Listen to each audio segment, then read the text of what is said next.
Hello, Dave Farmer at Line Consultancy, and I want to talk about property developments using deferred consideration. So question number one is, what is deferred consideration?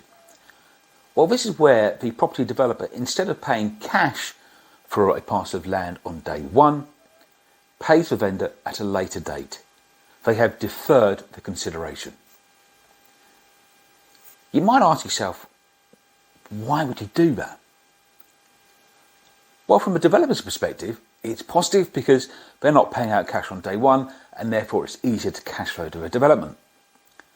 From a vendor's perspective, they're going to expect a larger sale price, albeit at a later date, and a share of the profits in the deal. In return, the vendor will have a second charge on the land and therefore retain an interest in it and a security in return for obviously getting a larger return further down the line. So it's far closer to a joint venture model, although not quite there. It works very well because the vendor gets more money and the developer gets a better cash flow deal. So the question then is, how do you finance that? Because a lot of the time we hear that deferred consideration projects can't be financed. Well, I'll let you into a secret. Yes, they can. It just takes a little bit more structure around the deal to make it work. From a lender's perspective, deferred consideration works very nicely because they know that the developer has got more cash there to be able to fund the project and any overruns or delays. So they like that. Plus the lender gets a first charge over the land with the vendor retaining a second charge. So it can be done. The easiest way to explain why it works very well is to give you an example.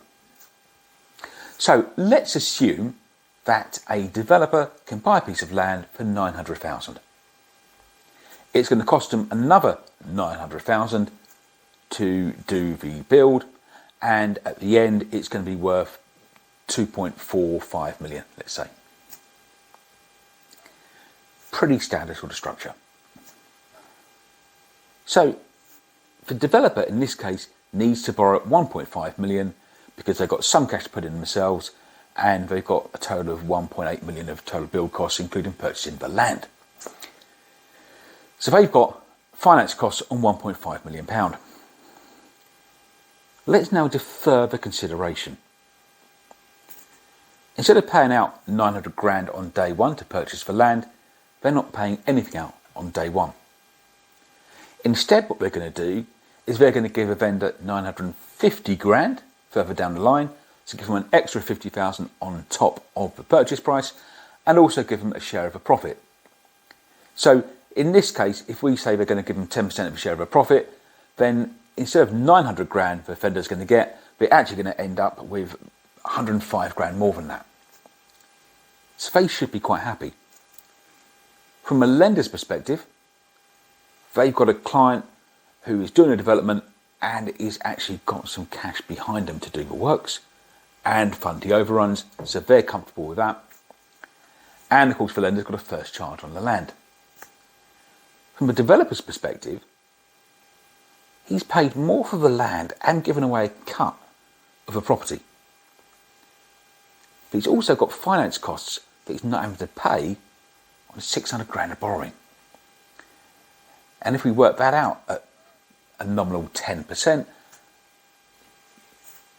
you start to see the figures come back round and understand why it's a really good deal for developers. We do see this structure now and again. It does work.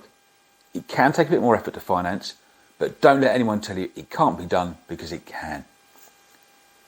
Deferred consideration for property developers, you can finance it. If you need any help, get in touch. Hopefully you understand a bit more about why it works for both sides.